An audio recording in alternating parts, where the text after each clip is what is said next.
रीमा अर्पित शर्मा जी। राधे राधे। राधे राधे महाराज जी, आपके चरणों में कोटि कोटि प्रणाम।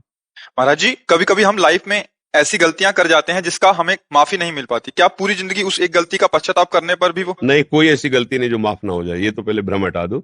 हमें जानबूझ के ऐसी कोई गलती करनी नहीं है, पर ऐसा कोई भी गलती नहीं है कि आपको माफी ना मिले। नहीं तो हमारा जीवन ही बेकार हो जाए। फिर भगवत प्राप्ति कैसे हो सकती है? अगर हमसे गलती हो गई, हम उसी गलती को लेकर बैठे रहे तो हमारा जीवन ही बर्बाद हो जाएगा। हो गई गलती, उसके लिए प्रायश्चित है, उसके लिए दंड विधान है, सरकारी दंड विधान है, भागवतिक दंड विधान है। उनको स्वीकार करे, नहीं तो व्रत आदि के द्वारा उसका प्रायश्चित कर ले। जैसे मानो कोई भी पाप है, सबसे गलती हो जाती है, सबसे हो जाती है। कोई ऐसा सृष्टि में पैदा नहीं हुआ भगवान या भगवान के निज महापुरुषों के अलावा। जैसे भूमि परत भा ढाबर पानी, तिम जीवई माया लपटानी। आकाश से बूंद निर्मल गिरता है, पर पृथ्वी के संयोग से मलिन हो जाता है। ऐसे ही इस शरीर के अभिमान में माया से युक्त होकर हमारे द्वारा गलतियां हो जाती है, जो नहीं होना चाहिए।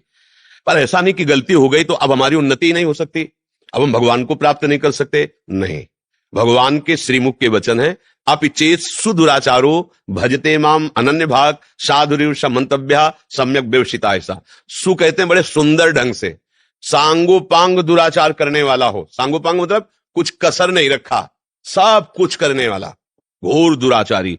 यदि उसने भी निश्चय कर लिया है कि अब मुझ जैसे नीच का कल्याण तो एकमात्र भगवान से हो सकता है, और हे भगवान मैं आपकी शरण में हूं, आज तक किया अब नहीं करूंगा, और राधा राधा राधा, तो भगवान कहते हैं उसे साधुरेव समंतव्या, उसे आज ही साधु मान लो, क्योंकि मैं साधु से बनाऊंगा। करूं श्रद्धते साधु समान, बात बन गई। इससे मुझे लगता है कोई ऐसा पाप त्रिभुवन में नहीं है जिसका प्रायश्चित न हो, जो हमारे को भगवत प्राप्ति ना होने दे।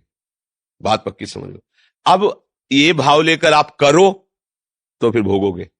हो गया है, अब नहीं करूंगा, ये रास्ता प्रारंभ हो गया भगवान का। और सुन लिया कि भाई कोई ऐसा पाप नहीं, मतलब जब चाहेंगे तब भगवत प्राप्ति कर लेंगे, अब नहीं होगी, क्योंकि सुन लिया और जानबूझ करके तुम गलत मार्ग में चल रहे हो, अब तुम्हें दंड भोगना पड़ेगा। ज्ञान नहीं था, हो गई गलती, पूरी माफ, पूरी माफ। ये हमारे भगवान बड़े कृपालु हैं, बड़े दयालु हैं। अगर वो दया न करे तो हमारा आपका किसी का भी कल्याण न हो, क्योंकि कोई ना कोई गलती जन्म जन्मांतरों में ऐसी हो ही जाती है, बहुत सी गलतियां हो जाती है। अब ज्यादा उन गलतियों की तरफ हम ना चिंतन करें। गलतियों ने हमारा पीछे का समय तो नष्ट ही कर दिया, अब चिंतन लेके बैठे तो वर्तमान का समय नष्ट हो रहा, तो हमारा समय ही तो नष्ट किया जा रहा है। जो हुआ मिट्टी डालो, वर्तमान को सुधार लो, अब वो गलती दोबारा ना होने पावे। राधा राधा राधा, और हे प्रभु क्षमा करो, तो सबसे बड़े पिता हैं, सबसे बड़ी माता हैं, वो दुलार करके हमें क्षमा कर देंगे।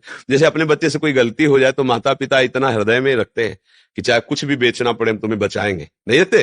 तो उनको तो बेचना खर्चा है, वो तो न्यायाधीश है, अखिल लोगों के स्वामी है, वो हमको बहुत प्यार करते हैं, हम सबको प्यार करते हैं। ये भाव लेकर हम चलेंगे तो भगवान माफ कर देंगे। गलती बच्चों से ही होती है, हम सब बच्चे ही हैं प्रभु के सामने, भले 80 वर्ष के हो तो बच्चे ही ला, भगवान के सामने तो सब बच्चे हैं ना। तो इसलिए सावधानी से जो गलतियां हो गई हैं उनको पुनरावृत्ति मत करो, नाम जप करो, भगवान की शरण हो। तो कहते अहम त्वाम सर्व, सर्व शब्द है, सर्व पापेभ्यो मोक्षयिष्यामि मा शुचा, मैं तुम्हें पवित्र कर दूंगा, सारे पाप तुम्हारे नष्ट कर दूंगा, तुम मेरी शरण में हो जाओ।